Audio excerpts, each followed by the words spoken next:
Hi everyone, welcome back to my channel where I'm going to give you a crocheter's tip on how to make the invisible join. This works better for me when I'm doing it with the same color.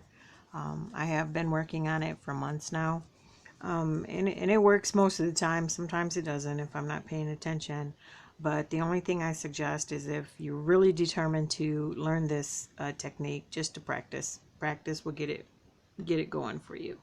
So we're going to take two tails here. I have two yarns here. We're going to just say this is our project yarn and this is our new color. So the white is the new color and this taupe is the project color. So at this point you just want to take the ends, right? And then just pinch them with your thumb and your index finger. And then you always want to wrap these tails with your new color. Okay, so we're going to wrap around your thumb, okay, and behind your tails where the index finger is, okay, and then tug on it a little bit.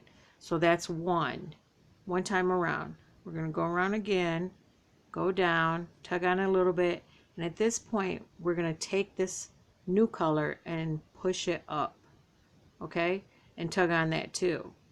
The next thing we're going to do is just tuck in our tails, like right there. Tuck them so you can't see them anymore, and as far in, you know, the yarns that you can. At this point we're going to take one of these loops and move it forward, okay, and then we're going to take this new color and slowly pull it out, okay, and keep going, keep going, keep going, and there you have it. Really sturdy.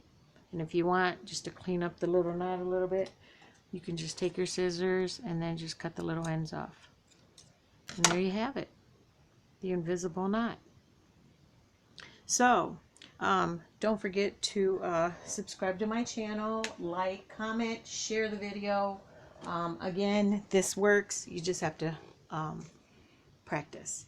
And just a sneak peek on my next project that I'm really excited about showing you is our corner to corner meets our granny square. So I am working on this Afghan. I'm almost done with it and then I can record the video.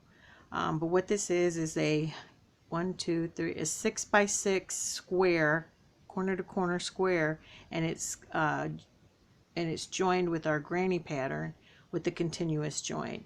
So yeah, they become BFFs in my next video. So again, if you want to be notified when I get that uploaded, just press the subscribe button and the bell and you will get notified. I plan to do that in the next week. So as always, thanks for watching. I appreciate everybody's patience, and together let's continue to crochet it forward. Bye now.